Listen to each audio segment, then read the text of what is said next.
September 15th, 1944. Dawn breaks over the Pacific. The landing craft rocks in the swell, diesel fumes mixing with salt spray. Inside, 53 Black Marines from the 11th Marine Depot Company grip their rifles. Their knuckles are white. Their faces are set. They can hear the thunder of naval guns pounding the coral island ahead. Peleliu, a speck of rock 5 miles long, about to become hell on earth. These men enlisted knowing the odds. Not just the Japanese odds, the American ones. They trained at Montford Point, the segregated camp where the Marine Corps sent black recruits it never wanted. They wore the eagle, globe, and anchor on uniforms they weren't supposed to earn. They learned to fight for a country that wouldn't let them drink from the same water fountains as white men. Now, through the smoke rising from Peleliu's beaches, they see the outline of an airstrip. Japanese mortars begin to fall. The ramp drops. Salt water floods in, and every man aboard knows what history has already decided. They are not supposed to be heroes today. But history, like the Japanese defenders waiting in those coral caves, is about to be proven catastrophically wrong. To understand what happened on that coral ridge in the fall of 1944, you have to go back 2 years earlier. Back to an America fighting fascism abroad while practicing it at home. The United States is mobilizing for total war. Factories run 24 hours. Recruitment offices overflow. Young men line up by the thousands, eager to fight tyranny in Europe and the Pacific. But if your skin is black, the line divides. The Army takes you into segregated units. The Navy takes you as a cook or steward. The Marine Corps doesn't take you at all. For 144 years, the United States Marine Corps maintained an unbroken policy. No black men allowed. Not since the American Revolution had a black man worn the eagle, globe, and anchor. The Corps considered itself an elite institution, a brotherhood of warriors where, as its leaders believed, racial mixing would destroy unit cohesion and combat effectiveness. In the South, Jim Crow laws weren't suggestions. They were the architecture of daily life. Separate schools, separate hospitals, separate train cars, water fountains, restrooms, restaurants. Black Americans couldn't vote in most places, couldn't sit where they wanted, couldn't look a white man in the eye without risk. This was the law. This was America. Then the war came, and with it, a problem. President Franklin Delano Roosevelt needed every able-bodied man. The defense industry needed workers, but discrimination was keeping qualified black Americans out of war production jobs and military service. Civil rights leader A. Philip Randolph, who had organized the Brotherhood of Sleeping Car Porters, planned a massive march on Washington. 100,000 black Americans would converge on the Capitol to demand equal access to defense jobs. Roosevelt blinked first. On June 25, 1941, he signed Executive Order 8802, banning discriminatory hiring practices in federal agencies and defense contractors. The order opened a door, but for the Marine Corps, it was a door they tried desperately to keep closed.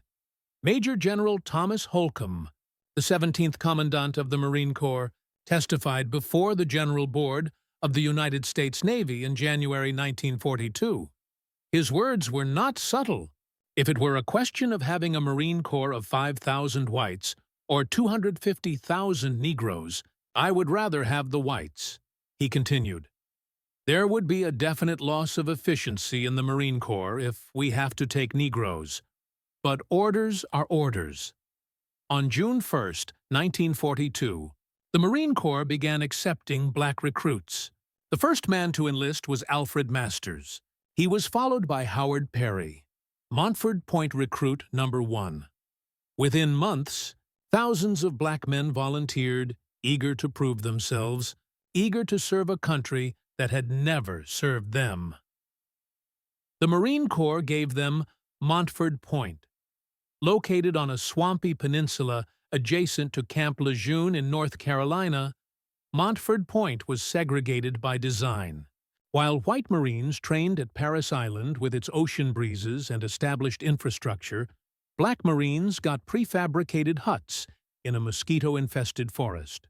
Bears and snakes roamed the area. The heat was suffocating. The facilities were inadequate, and the racism was everywhere. Black Marines couldn't enter Camp Lejeune without a white escort. In nearby Jacksonville, railroad tracks literally divided the white side of town from the black side. On buses and trains, Black Marines in uniform sat in the back. In movie theaters, they sat in balconies. Local police harassed them. Local businesses refused them service. These men had volunteered to fight for their country, and their country reminded them daily that they were not welcome. Yet they kept coming, kept training, kept pushing forward into a military that considered them an experiment destined to fail. The men of Montford Point called it the Double V campaign. Victory over fascism abroad. Victory over racism at home. It was a slogan that appeared in black newspapers across America, a rallying cry that captured the impossible position these men occupied. They would fight Hitler's master race ideology while living under American laws that treated them as inferior. They would battle Japanese imperialism while denied basic rights in their own country. The contradiction was not lost on America's enemies. German propagandists broadcast radio messages into Allied lines. Why are you fighting for a country that lynches your people?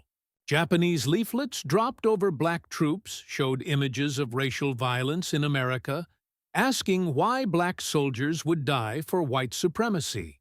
Tokyo Rose whispered through radios that black Americans had more in common with the oppressed peoples of Asia than with their white officers. Some of those messages landed at Montford Point. The men read them, discussed them quietly in their barracks. And then they kept training, because something else was happening at Montford Point, something the Marine Corps hadn't anticipated. The Corps had initially appointed white officers and drill instructors to train black recruits, but by May 1943, a decision was made. Black Marines would train Black Marines. Men like Sergeant Major Gilbert H. Hashmark Johnson took over. Johnson was a legend, a hard-edged, no-nonsense drill instructor who told his recruits, "I'm an ogre, but fair." Another black drill instructor, Edgar R. Huff, set the standard higher. "You've got to be better than any Marine in New River. Not equal. Better." These instructors understood something the white Marine Corps leadership didn't. Their recruits weren't just fighting for America. They were fighting for every black person who would come. After them, failure wasn't just personal, it was generational. If Montford Point failed, the door would slam shut again, maybe forever. So they trained harder, longer, with more intensity than anyone expected. They mastered the rifle range, bayonet combat, amphibious assault tactics. They learned to endure forced marches that left white observers shaking their heads. The men of the 51st Defense Battalion became the finest artillery gunners in the entire Marine Corps, breaking nearly every accuracy record during training. But accuracy on the range meant nothing if you never got to fire at the enemy. The Marine Corps created 3 types of black units: defense battalions, depot companies, and ammunition companies.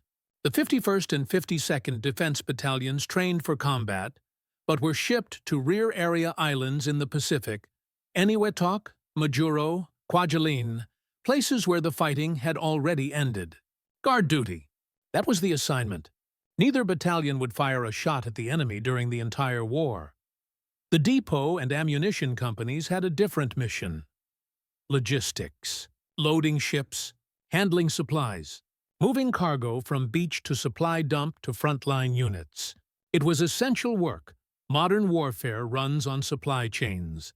But it wasn't supposed to be combat. The Marine Corps made that clear. Letter of Instruction 421, issued in 1942, stated explicitly, "It is essential that in no case shall there be colored non-commissioned officers senior to white men in the same unit. Translation: Black Marines would never command white Marines. Black Marines would remain in support roles. Black Marines were not fit for frontline combat. That was the official position. By September 1944, the Pacific War had reached a critical phase. American forces had fought their way across thousands of miles of ocean. Guadalcanal, Tarawa, Saipan, Guam. Each island brought new lessons, new casualties, new nightmares. The Japanese had abandoned their early war strategy of banzai charges and beach defense. Now they built fortifications deep inside coral ridges and limestone caves, forcing American forces into grinding wars of attrition. The next target was Peleliu, a tiny coral island in the Palo Group, 5 miles long, 2 miles wide. Its value was strategic, an airstrip that could threaten General Douglas MacArthur's planned return to the Philippines. Intelligence suggested the island garrison numbered around 10,000 Japanese troops. Major General William Rupertus, commanding the 1st Marine Division, predicted the island would be secured in 4 days. He was catastrophically wrong. Supporting the 1st Marine Division assault were 2 Black Marine units, the 11th Marine Depot Company and the 7th Marine Ammunition Company. Their job was simple on paper: stay off the beaches until the fighting moved inland. Then land and establish supply operations. Handle ammunition. Move supplies forward. Keep the front-line Marines fed, armed, and supplied. Nobody expected them to fight. Nobody expected the Japanese to have transformed Peleliu into a fortress unlike anything the Marines had encountered. Nobody expected Bloody Nose Ridge, a coral nightmare honeycombed with caves, tunnels, and artillery positions that would swallow entire Marine battalions. And nobody, not the Japanese, not the white Marine commanders, not even some of the Black Marines themselves, expected what would happen when the 11th Depot Company and 7th Ammunition Company landed on those smoking beaches and walked into hell with their eyes open. The island was waiting. History was waiting. And the ridge that would break every assumption about race, courage, and what it meant to be a Marine was waiting too. Private Lawrence Diggs was 19 years old when he stepped off the landing craft at Peleliu with the 7th Ammunition Company. His buddies called him Larry. Back home in Alabama, he'd grown up knowing the weight of a white man's gaze, the danger of the wrong word at the wrong time, the careful choreography of survival under Jim Crow. He enlisted anyway. So did Lee Douglas, Jr., from the same company. When Douglas finally reached shore, he couldn't get his landing craft to the beach. The reason was simple and horrific. Bodies. Dead Marines floating in the water, covering the sand, creating a wall of corpses that prevented boats from landing. Douglas and his unit spent 2 days pulling bodies out of the water with nets before they could even begin their mission. We went in with our rifles blazing. Douglas would later recall, these were the men nobody wanted. The men Marine Corps Commandant Holcomb said would cause a definite loss of efficiency. They came from every corner of Black America, from northern cities and southern farms, from families who'd known slavery 2 generations back and families who'd fought in every American war since the Revolution, despite being told they weren't good enough. They joined knowing they'd face enemies on both sides, knowing their courage might be rewarded with a lynching when they got home. Knowing history would probably forget them, they joined anyway, because dignity isn't given. It's taken. 1 rifle, 1 landing craft, 1 coral ridge at a time. Peleliu was geology weaponized. The island's spine was a formation called the Brogel, a jagged mass of coral limestone thrust up from the ocean floor over millennia, sharp as broken glass, pockmarked with caves, impossible to dig into. When American shells landed, the coral shattered into shrapnel, multiplying the killing effect of every explosion.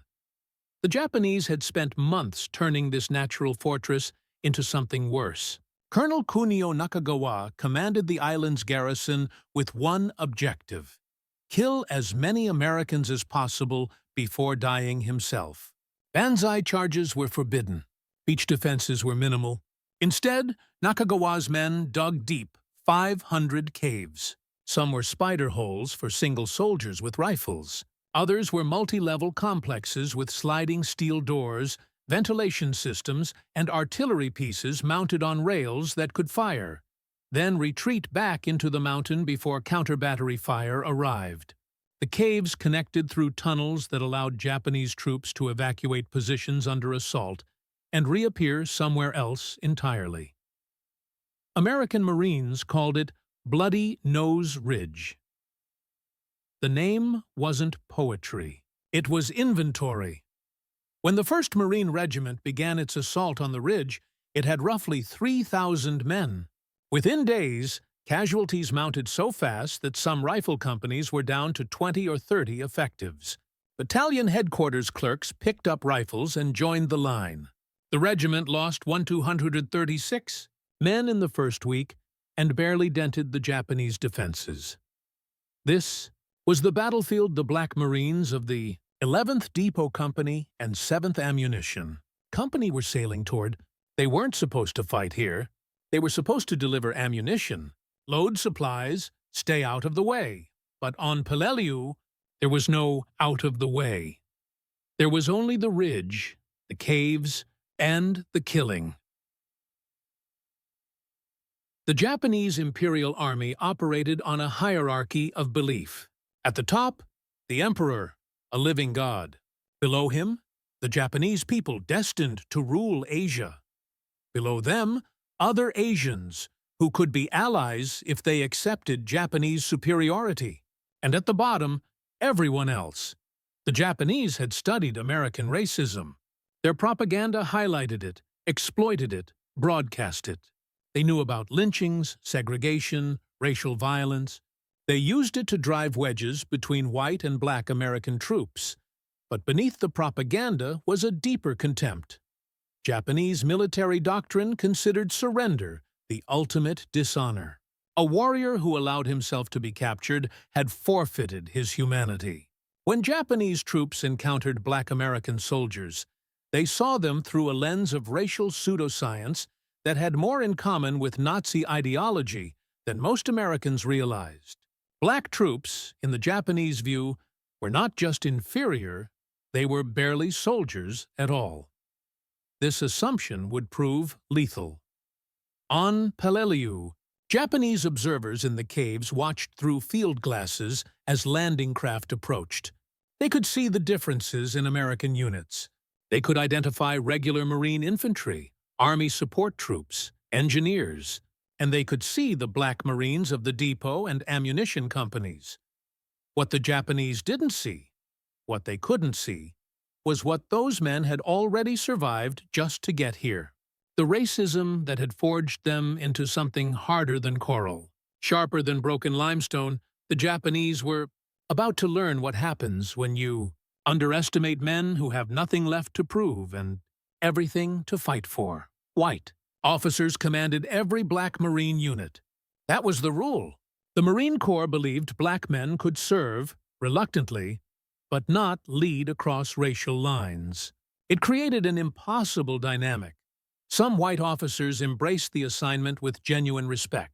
Colonel Samuel A. Woods, Jr., the first commander at Montford Point, mandated that black recruits receive identical training to white Marines.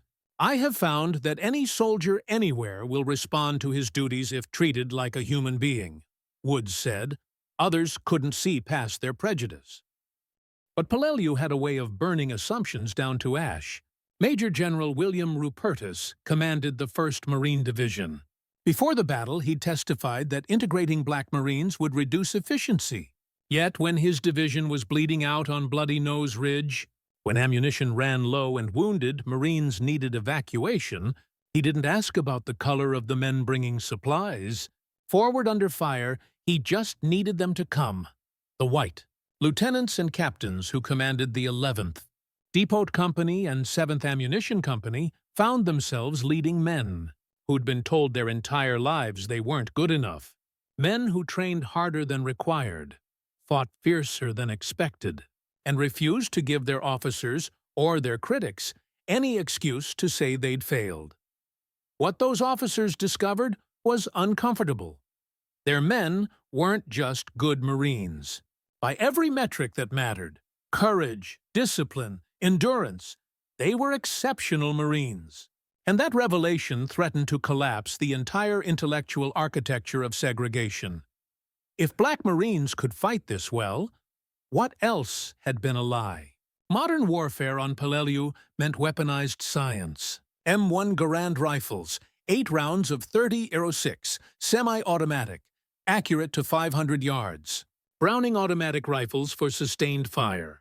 Flamethrowers that shot jellied gasoline 40 yards, turning caves into crematoriums. And napalm, a new weapon, only its second use in the Pacific Theater. It burned away vegetation hiding spider holes, usually killing whoever was inside. The Japanese had technology too. Type 92 heavy machine guns, 70mm battalion guns, 150mm howitzers hidden in caves with overlapping fields of fire. Mortars that could drop shells inside a foxhole from 1,000 yards. And the terrain itself, coral that shattered into shrapnel, amplifying every explosion. But the most important technology on Peleliu wasn't mechanical. It was logistical. Ammunition doesn't teleport to the front. Every rifle round, every mortar shell, every flamethrower canister had to be unloaded from ships, stacked on beaches under artillery fire, loaded onto trucks or carried by hand, and moved forward through terrain where roads didn't exist and death waited around every coral outcrop. That was the job of the ammunition and depot companies. That was supposed to be safe rear echelon work. It wasn't. Japanese mortars didn't distinguish between combat Marines and supply Marines. Neither did machine gun fire raking the beaches.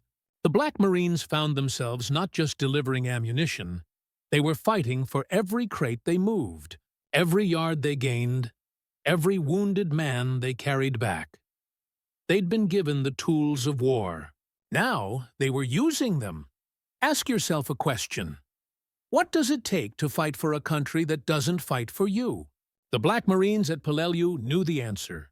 They'd lived it. Back home, their parents couldn't vote. Their siblings attended schools with hand-me-down textbooks from white schools. Their cousins worked jobs where the pay was lower, the hours longer, the dignity non-existent. If they got arrested, for any reason or no reason, a fair trial was a fantasy. Some had witnessed lynchings. All had witnessed humiliation.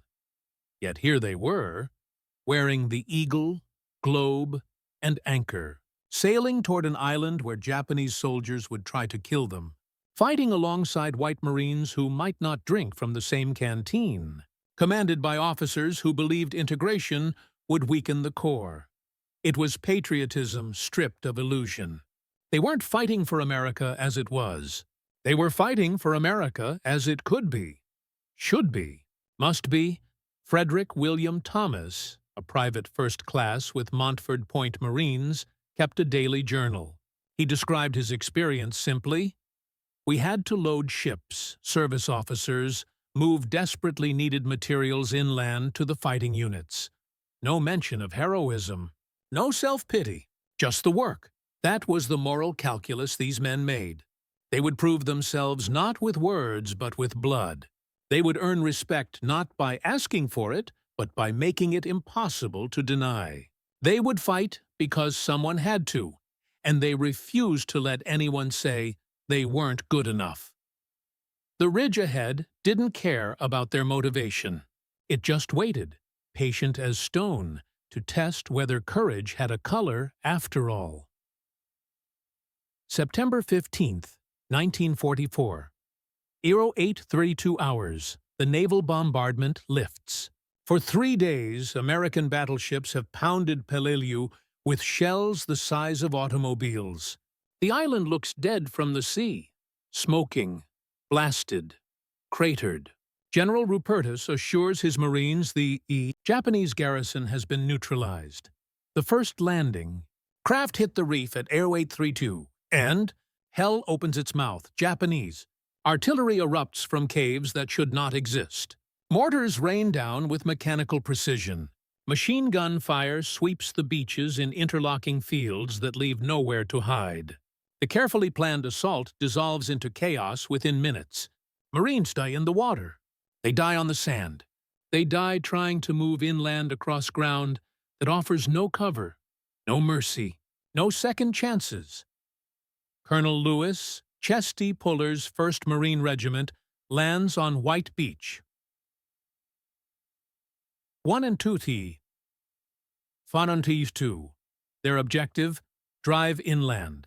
Pivot north, take Bloody Nose Ridge. Within hours, the regiment is bleeding. Within days, it will be shattered. The 11th Marine Depot Company and 7th Marine Ammunition Company aren't supposed to land yet. Their orders are clear. Wait offshore until the beachhead is secured. Then come ashore and establish supply operations. But the beachhead isn't secured. It's barely held, and the Marines fighting for their lives inland need ammunition. At 1400 hours, the order comes down, land now. Lawrence Diggs, 19 years old, grips his rifle as his landing craft approaches the reef. Through the smoke, he can see bodies floating in the water. The smell hits first: cordite, burning fuel, death. Then the sounds: the whistle of incoming mortars, the crack of rifles, men screaming for corpsmen who can't reach them. The ramp drops. Diggs goes into water, chest deep, holding his rifle above his head. Explosions walk across the reef. Men around him disappear in fountains of white water and red mist. He makes it to the beach. Lee Douglas Jr.'s landing craft circles offshore for 2 days. The beach is so packed with corpses that boats can't land. His unit deploys nets, pulling bodies from the water, stacking them on the sand, clearing a path. For 48 hours, Douglas and his fellow Marines handled the dead, making room for the living.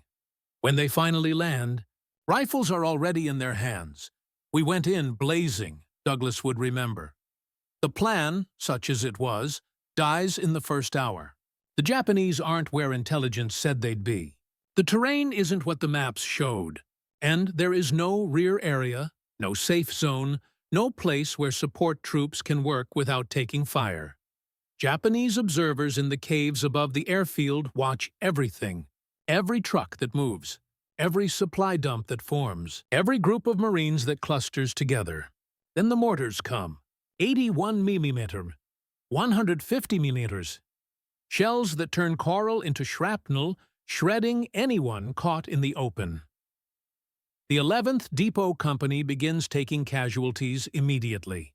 Men shot while unloading ammunition. Men killed by mortars while moving supplies.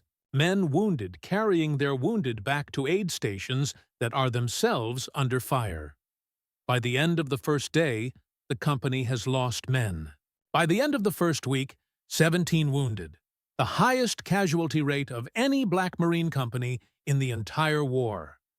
But they keep moving, keep fighting, keep bringing ammunition forward to Marines who are burning through it faster than anyone predicted. September 19, 1944, the airstrip, the 1st Marine Regiment has pushed inland, taking horrific casualties to reach the southern edge of Peleliu's airfield. It's a small victory in a battle going very wrong. White and orange beaches are secure, but Bloody Nose Ridge still looms to the north, its caves full of Japanese troops who refuse to die. Companies are at half strength. Some platoons are down to 15 men. The regiment has been fighting for 4 days straight, and the island that was supposed to fall in 4 days total is nowhere near secured. North of the airstrip, a company of white Marines pushes forward. They're exhausted, low on ammunition, and suddenly they're surrounded. Japanese troops emerge from tunnels, spider holes, concealed positions. Machine gun fire comes from three directions. Mortars begin dropping with precision. The White Marines are pinned down, taking casualties, burning through their ammunition. They can't advance. They can't retreat. They can barely hold their position. The company commander radios for support, for resupply, for anything. What he gets is a platoon of Black Marines. The call goes out. Marines trapped. Need ammunition. Need reinforcements. Need help now. A platoon from the 11th Depot Company and 7th Ammunition Company volunteers. These are men who were never supposed to see combat. Men whose training was questioned, whose courage was doubted, whose very presence in the Marine Corps was considered an experiment likely to fail. They load ammunition into crates, check their rifles, fix bayonets, and they move toward the sound of gunfire. The route to the airstrip is a gauntlet. Japanese snipers fire from trees. Mortars drop into the coral with timing that seems almost personal. Machine guns sweep the approaches from fortified positions. Every 100 yards is bought with blood. The Black Marines don't stop. They move through mortar fire that would pin down any reasonable unit. When Japanese troops appear from spider holes, they fight hand-to-hand with rifle butts and bayonets. When machine gun nests open up, they flank them, suppress them, destroy them. They carry ammunition crates forward even as men fall around them. One Marine is hit. Another picks up his load and keeps moving. A corpsman goes down trying to reach a wounded man. Two more Marines drag both casualties to cover, then return to the fight. This isn't the careful, methodical advance of well-supplied troops with air support and artillery. This is desperation warfare. Close combat. Kill or be killed. The kind of fighting where training matters less than will, and will matters less than the refusal to let your brothers die alone. The White Marines hear them coming before they see them. The sound of M1 Garands firing in disciplined volleys. The unmistakable thump of grenades. Voices shouting coordinates, calling targets, urging each other forward. Then they appear through the smoke. Black Marines, moving fast despite their loads, rifles up, already engaging Japanese positions that have the White Company pinned. They don't ask permission, don't wait for orders. They simply move into the fight, as if they were always supposed to be there. Ammunition crates hit the ground.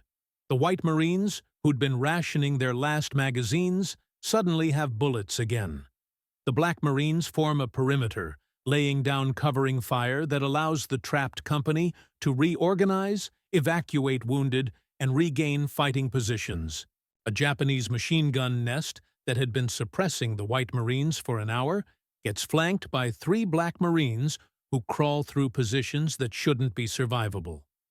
Grenades fly into the cave entrance. The gun goes silent. Another Black Marine spots a Japanese mortar team adjusting fire. He calls the position, and a Browning automatic rifle tears into the position before the next shell can launch. The tide turns, not because of air support or naval gunfire or armored vehicles, because a platoon of men who weren't supposed to be, capable of frontline combat, fought their way through hell and delivered salvation measured in ammunition crates and rifle fire. The White Company holds. The airstrip is secured. The Japanese probe is broken. And in that moment, something cracks open that no amount of official policy can seal shut again. A White Marine from Georgia, a state where black men couldn't vote, couldn't sit at lunch counters, couldn't look at white women without risking murder, watches the Black Marines who just saved his life. His hands are shaking. His rifle is empty. Blood from a shrapnel wound runs down his arm. He says it out loud to anyone who will listen. Black angels sent by God. The words spread through the company, through the battalion, Men who'd grown up, believing lies about racial inferiority, now had to reconcile those beliefs with the undeniable truth of what they'd just witnessed. Courage has no color. Sacrifice has no skin tone. A Marine is a Marine when the shooting starts, and only the mission matters. But recognition is a different matter entirely. The platoon commander, a white lieutenant who'd led those Black Marines into the fight, prepares his after-action report. He documents what happened, names the men who fought, recommends commendations, medals, formal recognition. His company commander reads the report and refuses to forward it. The reason is not stated in official records, but survivors would recall it later. It would have been an embarrassment if word had gotten back to the company's senior officers of this incident. An embarrassment.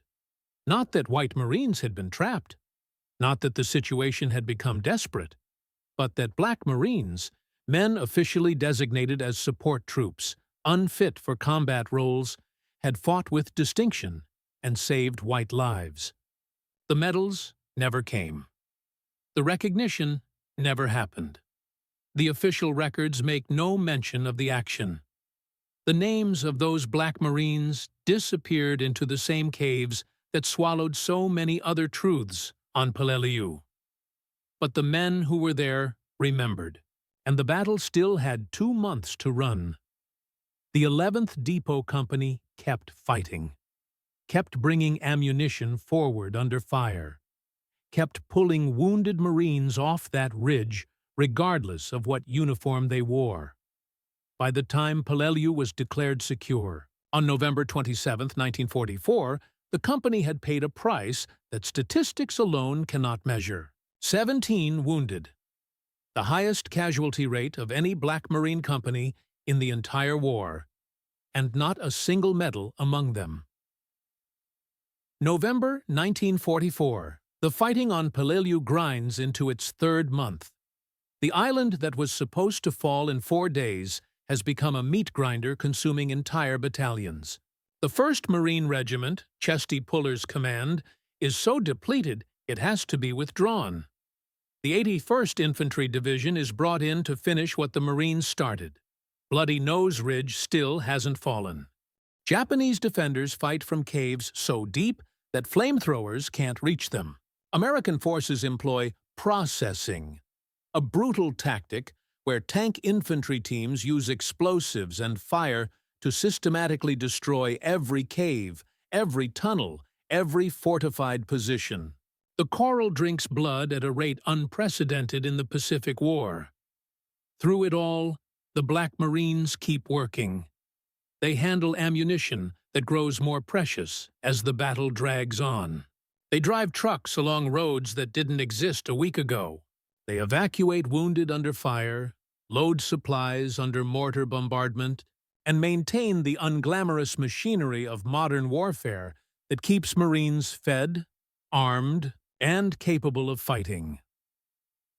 By the time the last Japanese positions are neutralized on November 27, 1944, the statistics are staggering. Out of approximately 28,000 Marines and soldiers committed to the battle, 40% become casualties. 1,800 killed in action, 8,000 wounded, the highest casualty rate of any amphibious assault in American military history. The 11th Marine Depot Company and 7th Marine Ammunition Company are part of those numbers.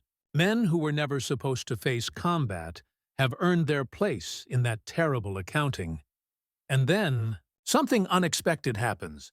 Major General William H. Rupertus, the same officer, who before the war had stated that accepting Black Marines would cause a definite loss of efficiency, sits down and writes letters, identical letters, sent to the commanders of both Black Marine units.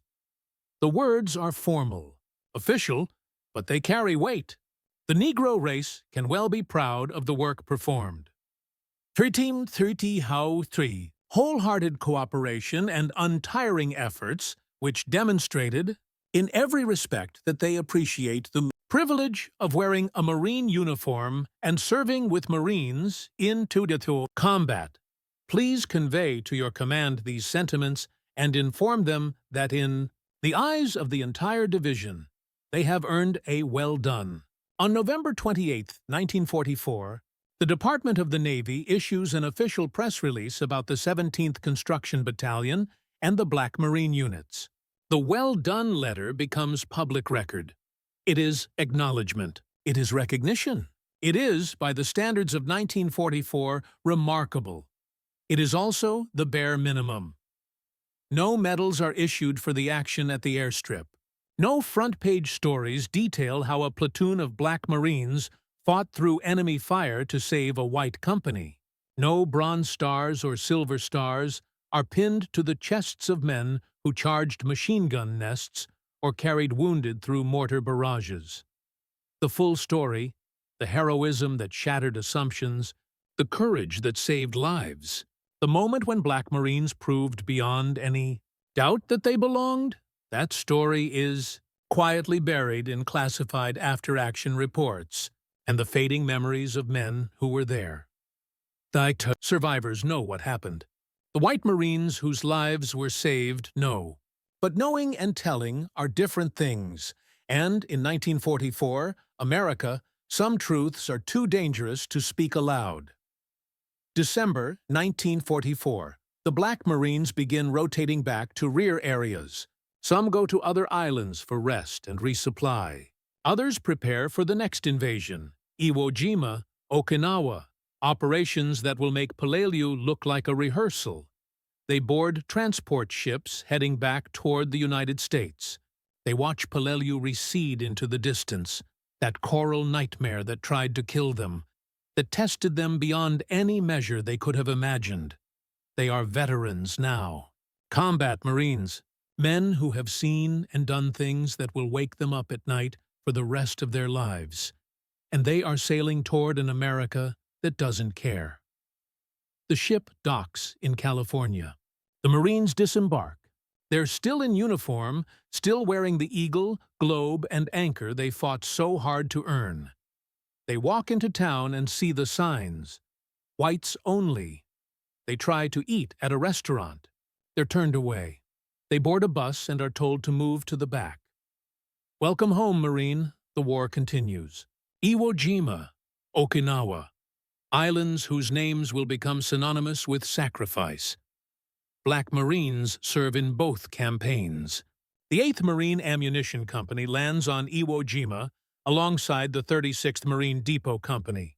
They come ashore beside assault troops, hit the volcanic sand while Japanese artillery still rains down from Mount Suribachi. They weren't supposed to have contact with the enemy. 9 Black Marines are killed, 78 wounded. All of them were support troops. At Okinawa, over 2,000 Black Marines participate, the largest concentration in any single Pacific operation. The 5th, 9th, 10th, 18th, 37th, and 38th Depot Companies arrive in May 1945. The 1st, 3rd, and 12th Ammunition Companies join them. They handle supplies, move cargo, maintain airstrips, and on May 24, 1945, when Japanese bombers crash-land on Yontan airfield carrying suicide troops intent on destroying American planes, it's the 10th Depot Company providing airstrip security. They meet the Japanese attackers with rifle fire and grenades. The Banzai attack is broken. The airfield holds. No medals for that, either.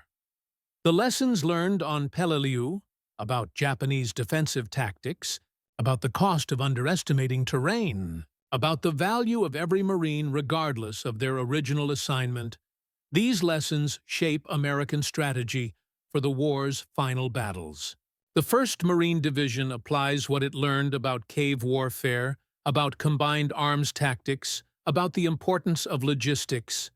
But the lesson about Black Marines fighting as equals, that one takes longer to learn. August 15, 1945, Japan surrenders. The war is over. 20,000 Black men have served as Marines, roughly 13,000 deployed overseas. They fought at Saipan, Guam, Peleliu, Iwo Jima, Okinawa. They served in occupation forces in Japan and China. They proved themselves in every measurable way, and they come home to an America that has barely changed. The GI Bill is supposed to help veterans buy homes, attend college, start businesses. In practice, Black veterans face systematic discrimination. Banks refuse them loans. Colleges reject them. The federal benefits that help white veterans build middle-class lives are denied to Black veterans through a thousand bureaucratic loopholes and outright racism. Men who stormed beaches under fire can't get served at lunch counters. Men who saved white Marines' lives can't buy houses in white neighborhoods.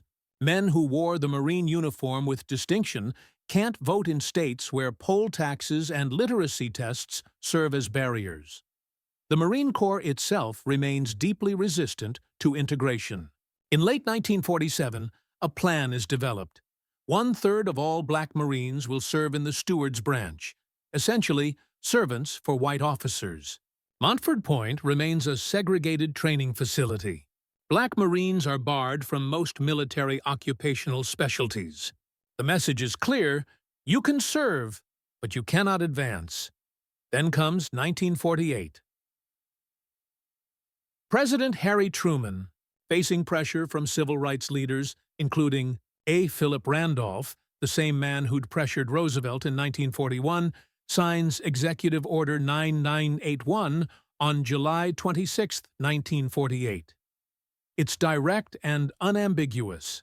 The armed forces will desegregate, no more separate units, no more racial barriers to advancement.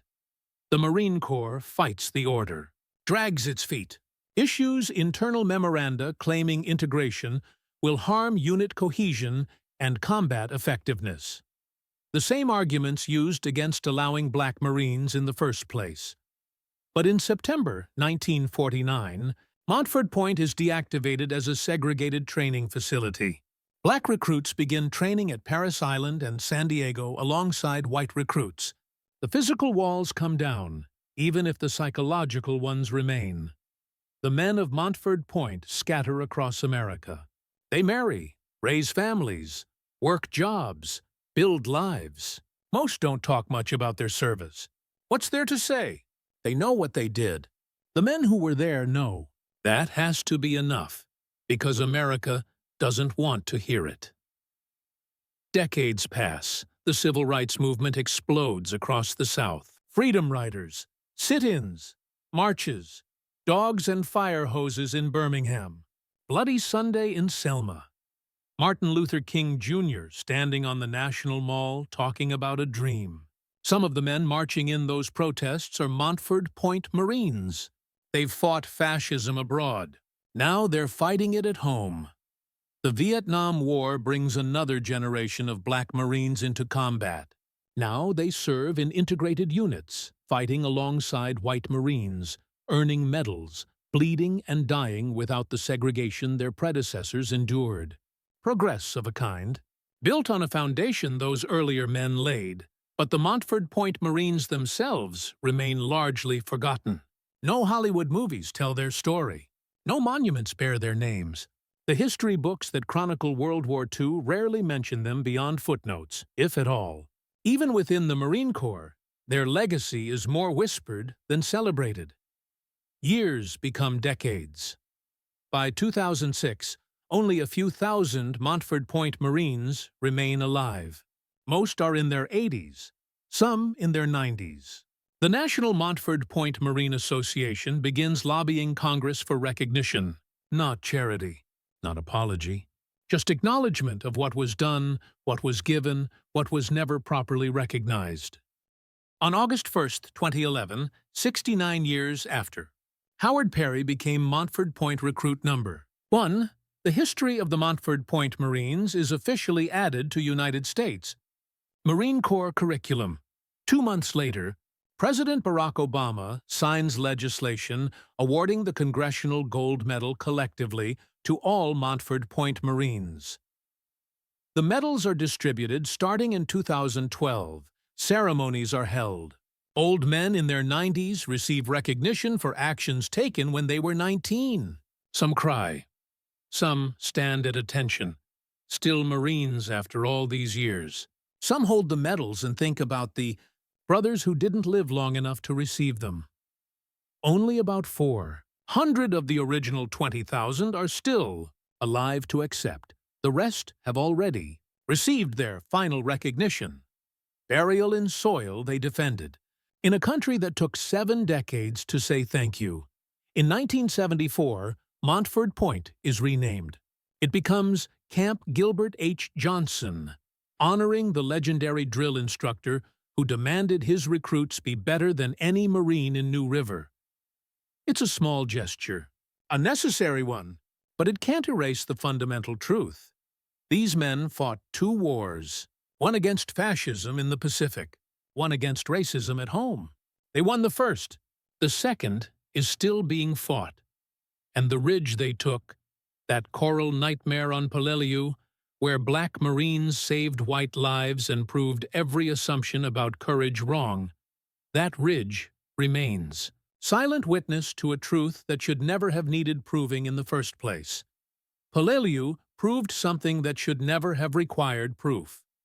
Courage doesn't have a color. Sacrifice doesn't check skin tone before it demands everything. When mortars fall and bullets fly, when brothers are dying and the mission is everything, a Marine is just a Marine. The ridge knew this. The coral, soaked with blood from men of every background, didn't distinguish. The caves, filled with the echoes of grenades and rifle fire, didn't care who threw them. The beach, covered with footprints leading toward the sound of gunfire, recorded only that someone came forward when called. But knowing and acknowledging are different things. The Montford Point Marines fought for an America that existed more in promise than in practice. They wore a uniform that many believed they had no right to wear. They proved themselves in battles they were never supposed to fight. And when they came home, the country they'd defended still made them sit in the back of the bus. That's not tragedy. That's testament.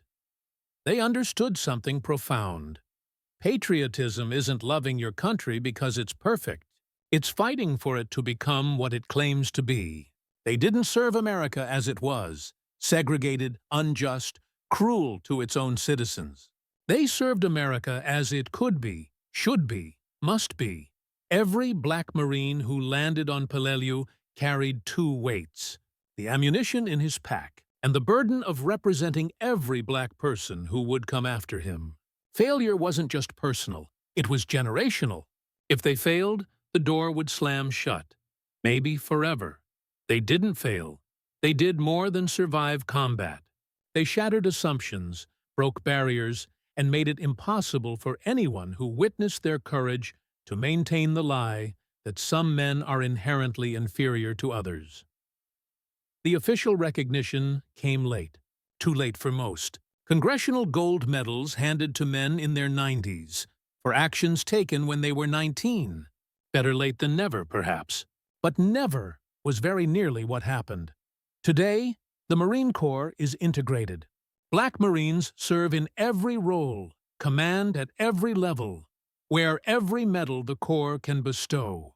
That didn't happen because people in power suddenly decided to be fair. It happened because men like those at Peleliu made it impossible to deny them. The ridge is still there. Wind and rain have softened its edges, but the coral remembers. If you stand there now, in the silence between waves crashing below, you can almost hear it. The sound of men who refused to be defined by others' limitations, who fought not just for victory, but for dignity, who proved that the content of your character matters more than the color of your skin. They took that ridge, not just the coral and caves. They took the high ground of American ideals and planted a flag that still flies, reminding us that freedom is never given. It's earned, one battle, one sacrifice, one act of courage at a time. And they did it knowing history might forget them. But history doesn't deserve that mercy.